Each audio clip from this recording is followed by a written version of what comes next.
यह वर्षों पहले की बात है जब मैंने आखिरी बार रॉड्रिक को देखा था। एक दिन उसकी चिट्ठी आती है जिसमें उसने खुद के मानसिक व्यथा के बारे में लिखा था। एक ना झेला जाने वाला मानसिक तनाव, एक अनकहा डर और मेरे आने की अनिवार्यता।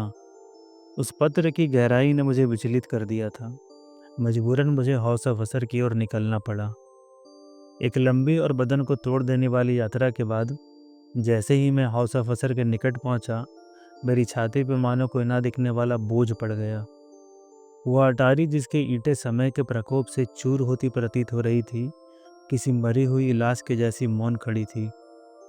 घर के सामने बिल्कुल बीचों बीच एक झील भी था, जिसकी सतह पर उस इमारत की विकराल छवि किसी भयावह सपने जैसी मालूम हो रही थी। काफ़ी देर उस इमारत को घूरते रहने के बाद जब मैं अंदर गया, तब एक अजीब सी मायूसी मुझे महसूस हुई। उस घर के लंबे और अंधेरे गलियारों से गुजरते वक्त उनमें लगी भारी भरकम पर्दे और पुरानी कलाकृतियाँ मानो अपनी पीड़ा मुझे कह रही थी। मैं रॉड्रिक से मिला और उसने मेरा स्वागत किया।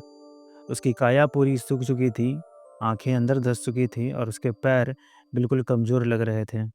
ऐसा लग रहा था जैसे वो बड़ी कठिनाई से खुद को मेरे सामने खड़ा कर पा रहा हो। रॉड्रिक मुझे अपने कमरे में ले गया। उसने मुझे कहा कि वह बहुत खुश है कि मैं उसे मिलने आया। उसने मुझे अपने मानसिक हालात के बारे में बताया और ये भी कि उसकी हवेली यानी दी हाउस ऑफ असर पे कोई शाप है। वह बताता है कि कैसे उसकी बीमार बहन मैडलिन अपने मौत के बहुत करीब है और उसके जाने के बाद वो असर वंश का आखिरी वंशज होगा। मैंने उसकी बातों पर यकीन नहीं किया। मुझे लगा कि यह बस एक दिमागी बीमारी की अवस्था है, क्योंकि उसका कमरा अब इस तरह के विचारों को पनपाने के लिए माकूल था, जर्जर और अंधकार से भरा। यहाँ तक कि एक दरार कमरे के छत से शुरू होकर दीवारों से होते हुए फर्श तक आ रही थी। मैंने अपने तरीके से रॉड्रिक को काफ़ी समझाया और दिलासा दिया और उसका मन बहलाने के लिए कुछ बातें करने लगा। इस बीच उसकी बहन कमरे में आती है और जैसे ही मेरी नज़र उस पर पड़ी, मुझे रॉड्रिक की बातें सच लगने लगी। एक पल के लिए ऐसा लगा जैसे मेरे सामने कोई लाश चलकर आ खड़ी हुई है। रॉड्रिक के मुकाबले वह कहीं ज़्यादा बीमार लग रही थी। उसकी चमड़ी सफ़ेद और लटकी हुई थी और आंखें बिल्कुल अंदर धसी हुई। जैसे ही उसकी भावना रहित नज़र मुझ पर पड़ी, मैं वहीं पे जम सा गया। मैंने अपने हाथ पैर हिलाने की कोशिश की, मगर मानो वो जकड़े हुए मालूम हो रहे थे। पर बिना कुछ बोले उसने अपना चेहरा घुमाया और वहाँ से चली गई और मैंने एक राहत की सांस ली। फिर रात हो गई और रॉड्रिक ने मुझे अपना कमरा दिखाया। उसने मुझे आराम करने को कहा। जितने भी दिन मैं हाउस ऑफ असर में रहा, मैं एक भी दिन ढंग से सो नहीं पाया। मुझे हमेशा ऐसा लगता जैसे कि उसकी बहन मैडलिन दरवाजे पर खड़ी है। कुछ दिन बीते और मैं अब खुद भी रॉड्रिक की तरह मायूस रहने लगा। मुझे भी उसी तरह के ख्याल आने लगे थे। मैं उसकी बहन को अक्सर उस भवन की गलियारों में किसी भूत की तरह विचरण करते हुए देखता था।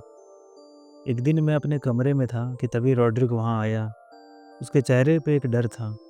उसने अपनी आंखें बड़ी करते हुए कहा कि उसकी बहन मैडलिन नहीं रही। यह बात सुन मैं झटके से उठ पड़ा। मेरी कुछ समझ ना आया कि मैं उसे क्या कहूँ।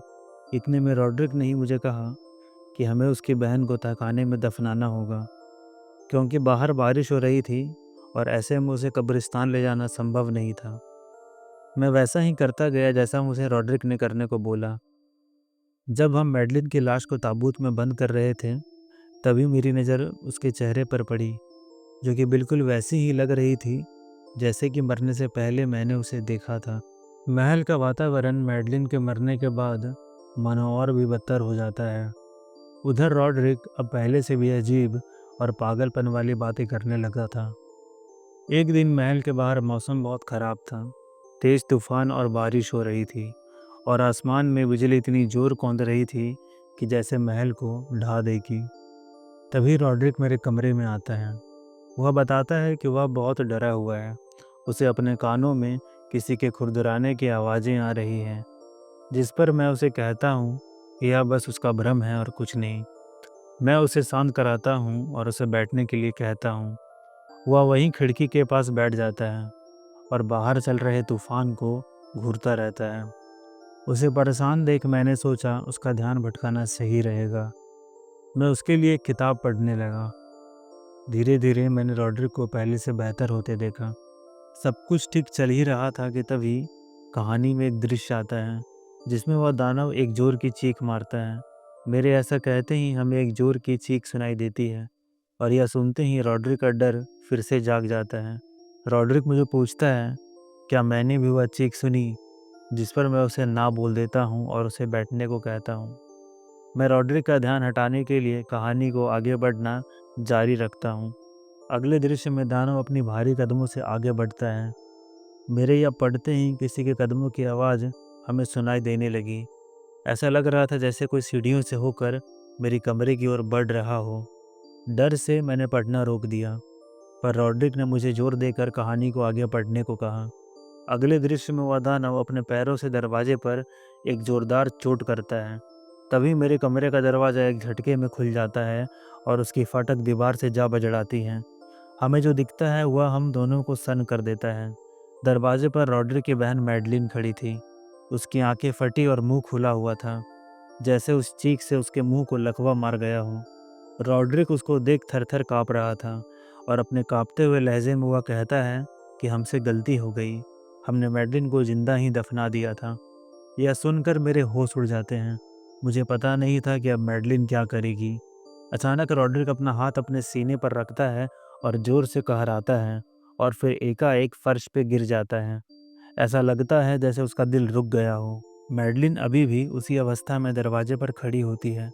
वो अंदर की ओर अपनी कदम बढ़ाती है और मेरा दिल ज़ोरों से धड़कने लगता है। मेरी सांसें फूलने लगती हैं।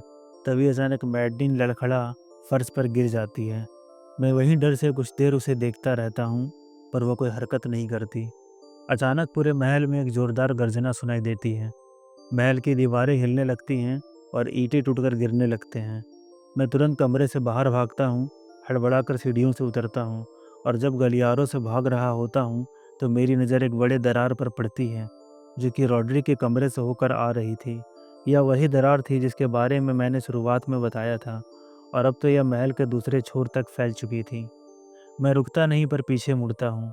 वह दरार और भी फटने लगी थी, इतनी कि उसके बीच मुझे कुछ लाल गोलेकार जैसा दिखता है, जैसे किसी राक्षस की आंखें हों। जैसे तैसे भागता हुआ मैं महल के बाहर निकलता हूँ। वहाँ तालाब का पानी अब पूरे महल को घेर चुका होता है। तेज बारिश और बिजली कड़क रही होती है। उन सब से होकर मैं ज़मीन की तरफ भागता हूँ, जहाँ मैंने अपने घोड़े को खड़ा किया था। मैं तेज़ी से अपने घोड़े पर बैठ उस महल से दूर भागता हूँ।